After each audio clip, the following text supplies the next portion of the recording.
Welcome to Electric Evolution with Liz Allan. This podcast is about the journey to a more sustainable future in order for us to be able to do our bit to achieve net zero. I'll be discussing a variety of topics with experts in their field in order to educate and increase our knowledge of clean energy, electric vehicles and the electric vehicle infrastructure.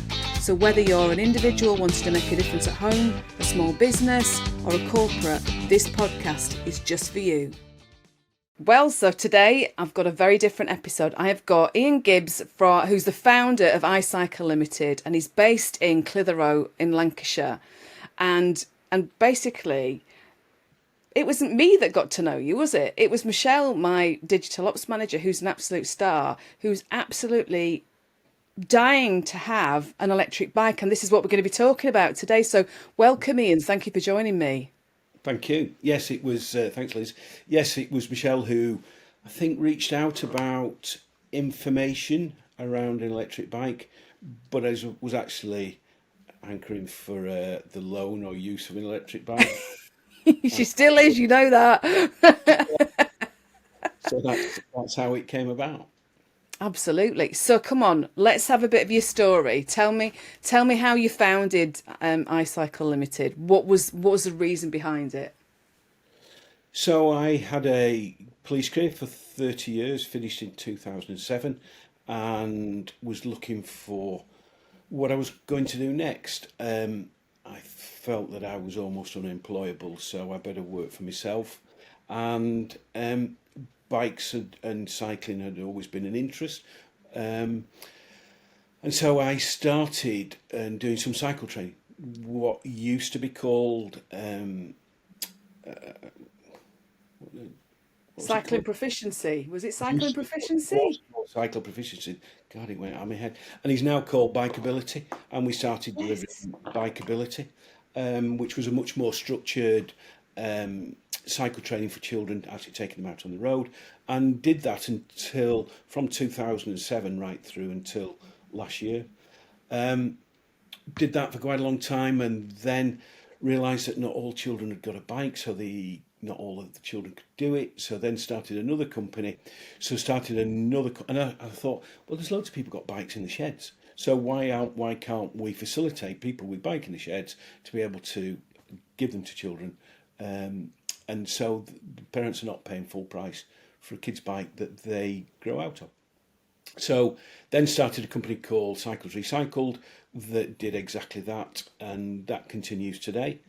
And again, I was looking for a new challenge, because in 2010, so 2 years after we started doing the recycling bikes, a rep walked into the shop and said, I've got a thing here that I think might be quite big moving forward. And it was an electric bike. And it was a GoCycle electric bike, and GoCycle is still going really strong and are a really great brand. So I rode it, and I can remember exactly where I was when I rode it, and I smiled and I screamed, as people do now who ride the electric bike for the first time, because it is such an amazing experience. And I thought, this is a game changer. This is going to change cycling, because if this can do what I think it will do and allow more people to cycle more often, which ironically was the strapline for Cycles Recycled, I thought this is a really good match. So I bought 5, and right. I still have the original one that I bought hanging on the wall in the showroom that reminds me of where we came from. And it looks, I don't know if anybody looks at a GoCycle, looks at the G1, which is what it was, it looks futuristic now. It hasn't changed that much. And since that time, so then started buying and selling electric bikes, but then split it off, because Cycles Recycled and £2,000 electric bikes don't really go together. So then we ended up with a separate company that just does the retailing of electric bikes. And so that's where I am. Started in 2007, just messing about with bikes. And when people say to me, what do you do? Messing about with bikes. Love it. Mess about. That's it. That's all you need to know. Mess about with bikes. That's it, now we're finished. Yeah, Okay. So what? Before we started recording, you were saying to me that you've got a plethora of bikes, haven't you? That you stock. But you do something a bit different to a lot of bike shops, don't you? I want to get, if you can explain what that experience is that somebody actually has when they come to Icycle Limited. Okay, yeah. So for us, the customer experience is the most important thing. The products are great, but we've got the experience that the people have when they come here has to be different from most other places. So the showroom contains somewhere between 26, 27, and 30 bikes at any time that are all demonstrator bikes. Mm. So you can come into the shop, you can, and then we have a route nearby that you can just go off on your own and ride the bikes. So we want to get to a position where if you come in and say, I want to try folding bikes. Well, the first thing is when they come in, let's establish what you want to do. So if you came in, Liz, and wanted to try a bike, we've got to establish what sort of bike you're looking for. Because what are your needs? And then we try and marry you up to a particular genre of bikes. So say we say, well, you say, well, I want to be able to put it in the car, or I want to be able to fold it up for whatever it is. We've now got 6 different folding electric bikes. So you can go off and you can try every one of those. And we only have 6 because they're all different. They fold differently, or the front motors or centre motors, they all operate in different ways. So you go off and you try one, and then you say, I think I really like this one, whichever one it is. You can then borrow that, take it off for 24, 48 hours. Does it work for you? Can you get it in and out of your car? Can you go on a ride that you'd want to go on? Does that work for you? Is it what you want? Is it what you were expecting from it? If you bring it back and say, yeah, it was okay, but I think, can I try something else? Of course you can. And if at the end of it, you don't buy a bike, I don't really care, because you're far wiser now than you were when you first came in. And if you end up going to buy somewhere else, yeah, that's not great. But at least you might be going to buy an electric bike, and you can then make a reasoned decision about what you want, as opposed to, we've got this here, you can have it in black or you can have it in blue, and that's it. That's not what we're about. We also do monthly lead rides where you can book on, it costs you nothing. We go off, we go for you can bring your own bike, or you can borrow a bike from us. Most people borrow a bike from us, because then if there might be 8 or 9 of us go off for a ride, and we find some hills, because it's on the hills that you get the most benefit. But during it, we'll stop every 10 minutes, quarter of an hour, and say to people, do you want to try a different bike? And we'll swap different bikes. So you're actually out on a ride. You're not having to think where you're going. We're leading you around, but you can try a number of different bikes whilst you're on the same ride. Oh, that's brilliant. So to me, this is more like a holistic experience, isn't it? It's not a where you go into one of the big major bike shops, which we won't mention, Yeah, where it is just kind of, there you go, yeah. here's a It's few bikes. transactional. For them, it's transactional, isn't it? Do you want it or don't you? Yes. Yeah, exactly. It's a bit like a car dealership, isn't it? You kind of go in and then just choose, have a look, just check them out. Whereas for you, the experience that people are actually having when they come to your shop is very different, isn't it? It is, but in order to do that, we've got to keep ahead of the game and do a lot of research about bikes that are out there, and what have we got that people want. So things like battery technology. Battery technology has significantly changed and improved over the period of that we've been selling electric bikes. People have, it's like electric cars, range range fear is a very typical thing, but it's different with a bike because a if you run out of battery, you can still ride it as a bike. It's a heavier bike, of course it is, but you can still ride it as a bike. And people will come in and say, how far will I get on this? Well, there are a number of different factors on that. For example, are you putting it on the minimum help, or are you putting it on the maximum help? Are you going up over Pendle Hill, which is a hill very close to us that is really steep? How big are you? I'm a biggish guy. If it'll take me over Pendle Hill, it'll certainly take somebody half my size. So it's the advantage of going on the lead rides and on the staff rides that we do. We test all the bikes, so we know somebody of an average size, and that's the advice that we give. So somebody will come in and say, how far will I get on this bike? So we look at them and say, well, if you put in a reasonable amount of effort, or you will get 30 miles, which is about the minimum that we would expect. There aren't many bikes that will do less than that. People go, 30 miles. I say to them, that's like going from here to Blackpool. That would take you 45 minutes to go in the car. Are you really going to be riding? If you've not really ridden your bike that much, are you really going to be riding your bike for 30 miles? And that's with assistance. If you're going along the flat, or if you're going downhill, you can switch it off. So that's 30 miles of assistance. But people have this massive range fear. So then they say, well, can we have a bigger battery? Of course you can have a bigger battery. A bigger battery will make the fact that you can go further. But then they say, oh, but it's heavy.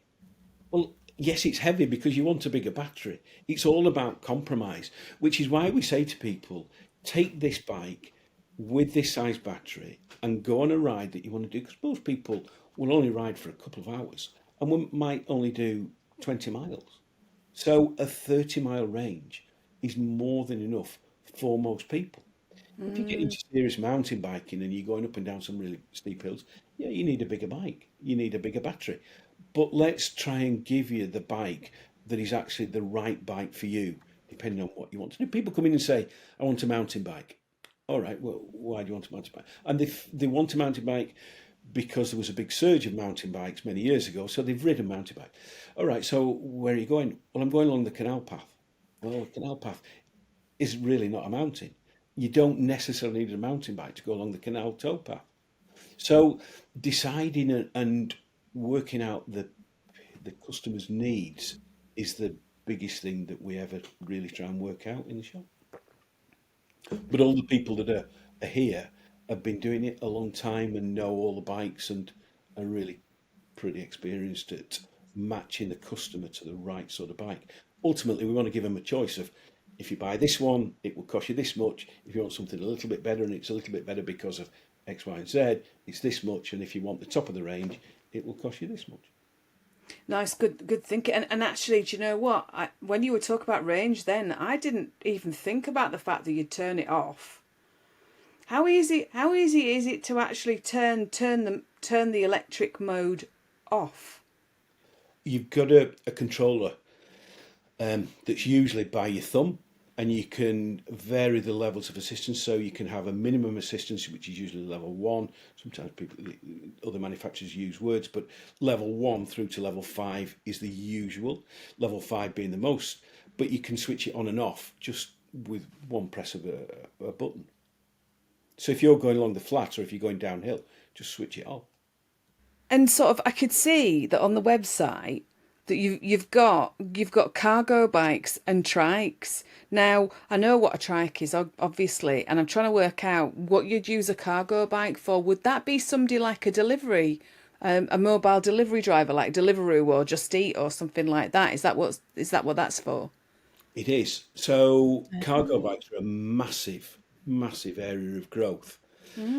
So there's a couple of people locally who have sold their car and use a cargo bike, because cargo bikes, well, they come in various shapes and sizes. So the ones that I'm thinking about, which is the turn bike, you can carry a passenger on the back, and it's got a proper seat, it's got foot pegs. You can carry up to 150 kilos of stuff, either on the basket on the front or big panniers on the back. You can get a rack for the back that will take a cargo crate. So this guy that I'm thinking of takes his daughter to school on it. He goes shopping in it, carries everything in it, and they're not cheap. It was about £4,000, but for £4,000, if you think of what he's saving in his car, if you take out, ignoring the cost of the car to purchase, the tax, the insurance, and the fuel, and he's not buying a car, plus all the repairs, and you're getting fitter, and it's easier to park. It's an absolute no-brainer. Oh my God. And Wow. then there are other massive cargo bikes. We've just done a bespoke one, Go on, explain. which will be publicised fairly soon for the RAF, which is a mobile gym. So it's a massive cargo bike with a big box on the front, and it tows a trailer, and it carries nearly half a ton of equipment on the Oh back. my God. Wow. Some of them are massive, and yeah, they're being used certainly in the city centres for last mile deliveries. Last mile deliveries, massive. Yeah, of And they're course. so much more efficient and so much quicker than a van because of just parking. Yeah, I can imagine. I can imagine. And less polluting as well. Yeah, absolutely. Yeah. No exhaust fumes, air quality control significantly improves all of that. I've never even thought about this, now that you've just said last mile delivery, that's a revelation to me, actually, just thinking about this, because it's massive for the industry, isn't it? For that sector. Absolutely. I don't know, it's massive. Yeah. Yeah, we could do a whole podcast on cargo bikes and the different shapes and sizes. Some of them are huge and can carry What about, significant stuff go on, sorry. and can carry an array of different things. Yeah. Yeah. So what about the trikes then? So who buys, is that a trike for a family? Okay, so we do carry a couple of trikes for people to try. That came about because I was doing some consultancy around people recovering from strokes. Right. So just people who've got strokes or have poor balance and mobility.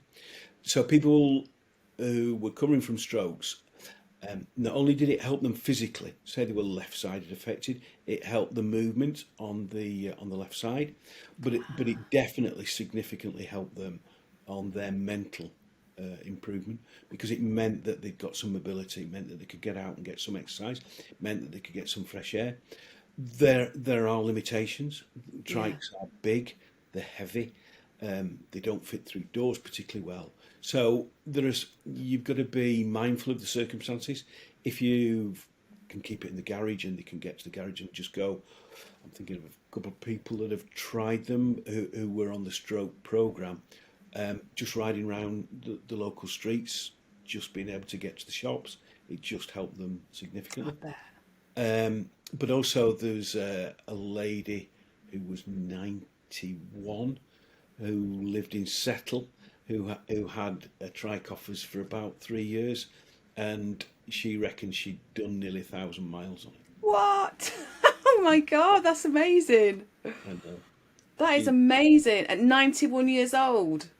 yeah, I mean we've got a 90-odd-year-old guy who bought an electric bike off us, who comes out riding when we go off on a staff ride. He goes out on his electric bike every day. I like this. I like the way you deal with people. I like the way you think in this way. It's fantastic, honestly. So tell me whereabouts, where can you sell them to? I mean, obviously it's better if people are coming into the shop, but not everybody lives round Clitheroe Road, do they? So where are you actually distributing to? Well, of course we'll sell anywhere, but I don't really like selling online because we don't have that proper interaction, and we have to send it in a box, and then they've got to unpack it, and is it right for them? And I Yeah. don't like it. It's like I'd rather, if somebody wants to buy a bike, of course I'm not going to say no, because we're a business, of course we are. But it's not what I want to do. I would much rather, and one of the things that we are looking at trialing is taking the bikes to you really wherever you are. So we've got a Right. van. We can take 5, 6, however many bikes you want, and come to you and let you try them in your circumstances, and then make sure that you're happy with that bike. And that's what we do quite a lot with businesses as well. We go into businesses and we do what we call demo days. So we go to a business, we then take a dozen bikes and let people try them. And just because the more people that try them, the more people will think, actually, this is a game changer. It just allows more people to cycle more often, because there's tons and tons of evidence that people with electric bikes go out more often and they go further because they're not bothered about the hills. Hills put people off. Of course they do. Um, but if it gets you up the hills, people just go out and they go further and further. They start off, there's a German guy who lost 3 stone in 5 months just riding his electric bike. And he started off having it on full assistance and going out and not doing very many miles. He ended up riding it almost as a normal bike and just switched it on occasionally, because he just got fitter and fitter. And yeah, he was a big guy. He had some weight to lose, but he managed it, and he puts it all down to the electric bike. This is something that I'd like, because I did used to like cycling when I was a kid. Oh my God, I I had the worst bikes ever, Ian, honestly. I had one that the brakes went on they were so keen that I ended up going over the handlebars. Yeah, And that was an interesting experience, that ended up in the road when I was a kid. And then I don't know whether it might have been the same bike, that I think the brakes, actually no, it can't have been, it must have been another bike, that the brakes went, and this is quite horrible, so sorry if you're listening and watching and it makes you cringe, but I was riding it in flip-flops. My flip-flop broke, the brakes weren't working, so I ended up having to brake with my big toe. Sorry. Makes me cringe just thinking about it myself. That was not a pleasant experience. no, But I did used to like cycling, yeah, and we as kids, we went out everywhere on our bikes, and on the little estate where I lived, there was like this there was a little crossroad. It was always very quiet. It was quite a quiet estate where we were. And there'd be me and my friends, and we'd be having this ridiculous race going all round in circles. There's like 5 of us going round in circles, and like, yeah. And then there were car, and everybody comes off, and then back yeah. on again. It was such an experience. It's just, you've just brought it back to me. And actually, I'm not saying I'd be doing that on any any junctions at my age these days, but do you know, actually, if I could get fit by doing this, because my level of fitness is terrible because of the injuries that I was talking to you before we started recording, didn't we? The injuries that I sustained after my during my car crash. If I could do that, then I reckon it'd be fantastic. And anybody else who's had that kind of, more limited mobility, Yeah, which makes it more difficult for you to get fit, then yeah, this is a brilliant option, isn't it? it is. So continuing the story of how the company's progressed, really, we keep very much abreast of what is going on. We go to international conferences. We were in Germany in the summer at Eurobike, just seeing what else is being developed. ABS now for bikes, and regeneration. So bikes, we now have bikes that regenerate as you're cycling along. Um, Fabulous. and then, so we've now, the next progression is where we do bespoke bikes. So you can choose what frame you want, what colour you want, make it completely bespoke to you. Currently, we're bringing that technology in from Europe.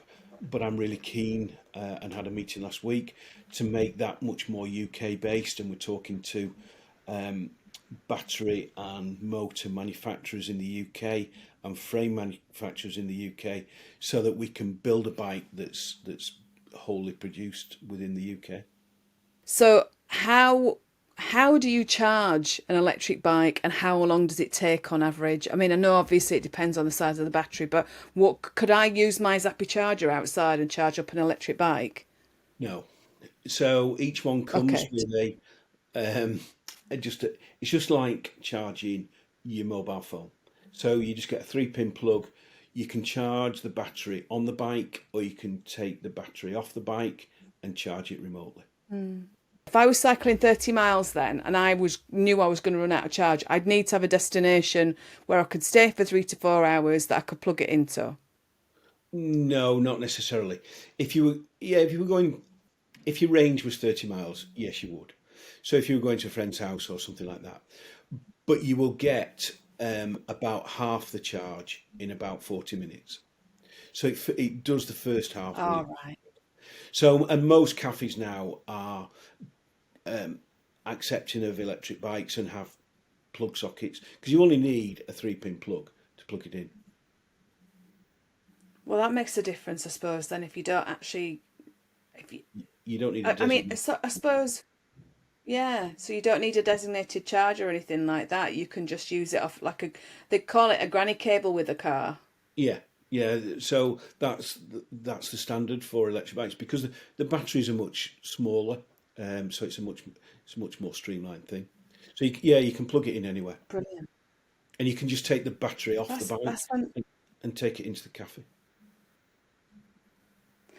Yeah, and actually, right, okay, so locking up, I mean, because I was thinking, so my husband cycles a lot, and or he used to do. He kind of tends to get the bus bit more now than he just cycling.